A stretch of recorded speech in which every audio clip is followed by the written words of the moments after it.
أعوذ بالله من الشيطان الرجيم.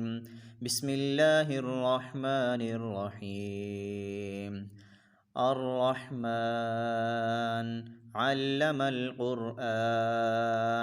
خلق الإنسان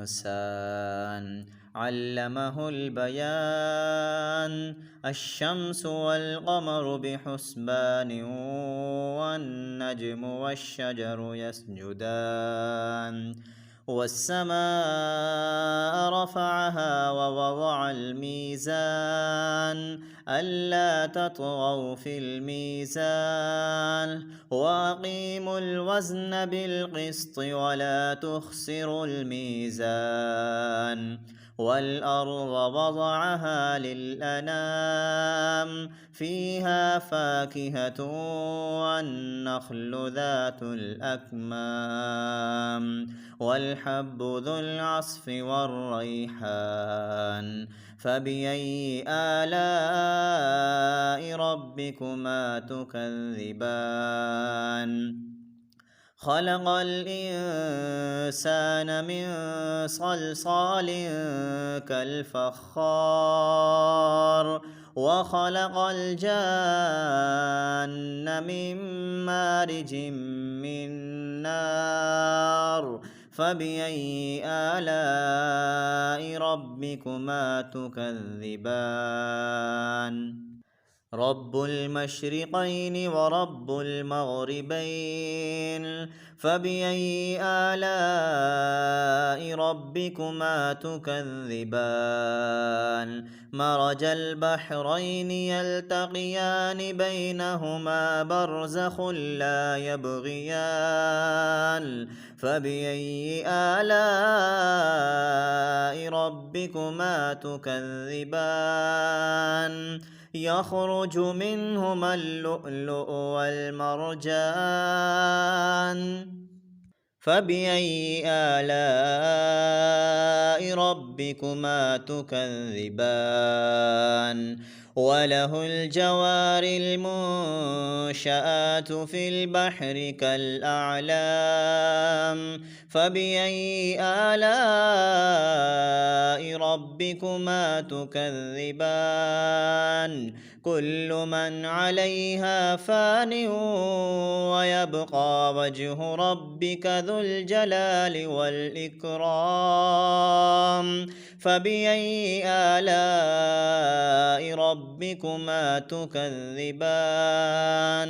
يسأله من في السماوات والأرض كل يوم هو في شأن فبأي آلاء ربكما تكذبان سنفرغ لكم أيها الثقلان فبأي آلاء ربكما تكذبان يا معشر الجن والإنس إن استطعتم أن تنفذوا من أقطار السماوات والأرض فانفذوا لا تنفذون إلا بسلطان فبأي آلاء ربكما تكذبان يرسل عليكما شواظ من نار ونحاس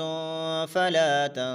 تنتصران فبأي آلاء ربكما تكذبان فإذا انشقت السماء فكانت وردة كالدهان فبأي آلاء ربكما تكذبان فيومئذ لا يسأل عن ذنبه إنس ولا جان فبأي آلاء ربكما تكذبان يعرف المجرمون بسيماهم فيؤخذ بالنواصي والأقدام فبأي آلاء ربكما تكذبان هذه جهنم التي يكذب بها المجرمون يطوفون بينها وبين حميم آن فبأي آلاء ربكما تكذبان ولمن خاف مقام ربه جنتان فبأي آلاء ربكما تكذبان ذواتا أفنان فبأي آلاء ربكما تكذبان فيهما عينان تجريان فبأي آلاء ربكما تكذبان فيهما من كل فاكهة زوجان فبأي آلاء ربكما تكذبان متكئين على فرش بطائنها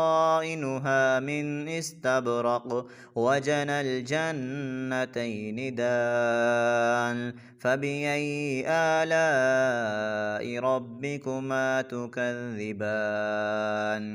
فيهن قاصرات الطرف لم يطمثهن إنس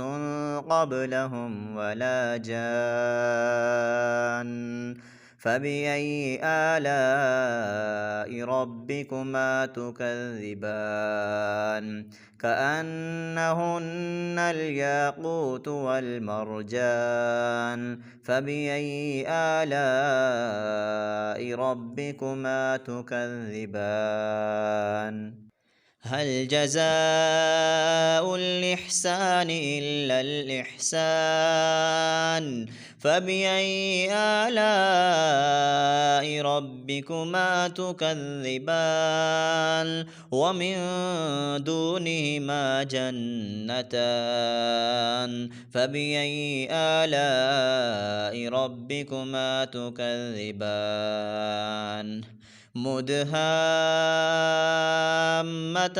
فبأي آلاء ربكما تكذبان فيهما عينان نضاختان فبأي آلاء ربكما تكذبان فيهما فاكهة ونخل ورمان فبأي آلاء ربكما تكذبان فيهن خيرات حسان فبأي آلاء ربكما تكذبان حور مقصورات في الخيام فبأي آلاء ربكما تكذبان لم يطمثهن إنس قبلهم ولا جان فبأي آلاء ربكما تكذبان متكئين على رفرف خضر وعبقري حسان فبأي آلاء ربكما تكذبان تبارك اسم ربك ذي الجلال والإكرام